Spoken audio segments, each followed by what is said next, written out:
ശ്രീജേ, ശ്രീജേ, ഓ അലക്കിയായിരുന്നാ? ആ പ്രസന്നേച്ചിയാ. എന്താ ചേച്ചി? എന്റെ ശ്രീജ, നിങ്ങളോട് എത്ര നാളായിട്ട് പറയണ ആ തെങ്ങൊന്ന് വെട്ടി മാറ്റി തരാനായിട്ട്? ഉള്ള ഓലയും തേങ്ങയും എല്ലാം പെരപ്പുറത്തും മുറ്റത്തും ഒക്കെ വീഴിയാണ്. മനുഷ്യൻ അകത്ത് വിരിക്കാൻ പറ്റണില്ല, മുറ്റത്തോട്ട് ഇറങ്ങാൻ പറ്റണില്ല. എത്ര കാലമായി ഞങ്ങൾ ഇത് അനുഭവിക്കണം. ചേച്ചിയോട് ഞാൻ അന്നേ പറഞ്ഞതല്ലേ, അത് വെട്ടാനായിട്ട് ഇവിടുത്തെ പ്രസാദമായിട്ട് സമ്മതിക്കത്തില്ല. പുള്ളിയുടെ അമ്മയുടെ അമ്മ വെച്ച തെങ്ങാണത്.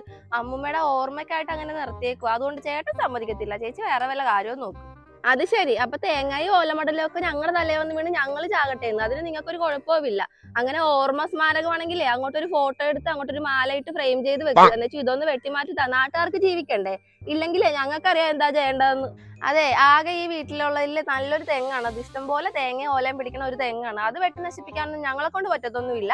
ചേച്ചി ഇങ്ങോട്ട് ഭീഷണിയും കൊണ്ട് വരികയൊന്നും വേണ്ട. ചേച്ചി എന്താന്ന് വെച്ചാൽ പോയി കാണിക്കുക, അല്ലെ കൊണ്ട് കേസ് കൊടുക്കും. അതേടി, കേസ് കൊടുക്കാൻ തന്നെയാ പോണത്. കേസ് കൊടുത്തിട്ടായാലും ഞങ്ങൾ ഈ തെങ്ങ് വെട്ടിച്ചിരിക്കും. മര്യാദയുടെ ഭാഷയല്ല ഞങ്ങൾ ഇത്രയും കാലം ഇത് പറഞ്ഞുകൊണ്ടിരുന്നത്. എന്നിട്ട് നീ ഒന്നും മൈൻഡ് ചെയ്യണില്ല. അപ്പൊ കേസ് തന്നെ കൊടുക്കും. ആ കാണാം, ഞങ്ങളുടെ പറമ്പിൽ ഞങ്ങളുടെ പറമ്പിലെ തെങ്ങ് വെട്ടാൻ ആരാ ഇങ്ങോട്ട് വരുന്നതെന്ന് ഞങ്ങളൊന്ന് കാണട്ടെ. ഓ, ഇതുപോലൊരു നശിച്ച അയൽവക്കത്തിന് ആർക്കും കൊടുക്കല്ലേ ദൈവമേ. മനുഷ്യരെ അനുഭവിച്ച് മടുത്ത്.